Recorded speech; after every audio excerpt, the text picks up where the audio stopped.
கவிக்கோ அப்துல் ரஹ்மான் என்ற கவிதை வித்து விதையாய் வீழ்ந்துள்ளது. கவிதை பேரரசனின் கடைசி தருணங்களில் கண்ணீரால் விடை கொடுத்துக் கொண்டிருக்கிறார்கள் பல்வேறு தரப்பினரும். பால்வீதி கவிதை தொகுதியால் தன்னை சோதனை படைப்பாளியாக இனம் காட்டிக் கொண்டவர் கவிக்கோ. 1960களில் கவிதை உலகத்திற்கு வந்த கவிக்கோ கவியரங்கங்களை தன் கவிதைகள் கொண்டு களமாடியவர். சிலாகிக்க வைக்கும் சிலேடைகளால் கட்டிப்போடும் இந்த பேராசிரியர் பல இளம் கவிஞர்களின் ஆசான். ஆலாபனை கவிதை தொகுதிக்காக இவருக்கு விருது அளித்து தன்னை கௌரவப்படுத்திக் கொண்டது சாகித்ய அகாடமி. கடந்த சில மாதங்களாக உடல்நலக் குறைவால் மருத்துவமனையில் சிகிச்சை பெற்று வந்த கவிக்கோ உடல்நலக் குறைவால் காலமானார்.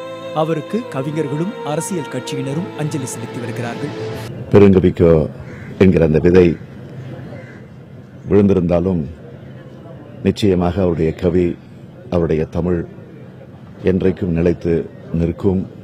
வணிக நோக்கில் கவிகளை புனைந்து அவருக்கு வழக்கமில்லை. அவர் படைத்த ஒவ்வொரு படைப்பும் இந்த சமூக அவலங்களை தோலுரித்தது, அநீதிகளுக்கு சவுக்கடி கொடுத்தது. உயிர் ஓய்ந்து உடல் சாய்ந்த பிறகு வந்து பார்க்க வேண்டிய ஒரு பெரும் துன்பம் நேர்ந்ததை எண்ணி நான் மிகுந்த மனக்கலக்கத்தோடு அவரை இழந்து வாடுகிற குடும்பத்தினருக்கும், உற்றார் உறவினர்களுக்கும், இஸ்லாமிய சமுதாயத்துக்கும், தமிழ் சமூகத்துக்கும் என்னுடைய கண்ணீர் அஞ்சலியை தெரிவித்துக் கொள்கிறேன்.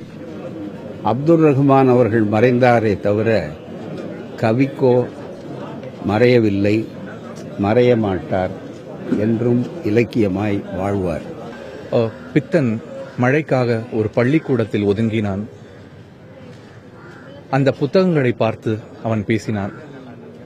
புத்தகங்களே, எங்கள் குழந்தைகளை கிழித்து விடாதீர்கள்.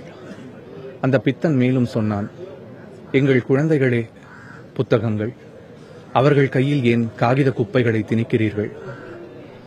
அவருடைய இது மாதிரியான ஒரு ஆழமான பார்வை இந்த சமூகத்தில் கல்வி மேல, ஒவ்வொரு விஷயத்து மேலேயும் கவிதைகளாக அதை மொழிபெயர்த்திருக்கார், கவிதைகளாக அதை கொண்டு வந்திருக்கார்.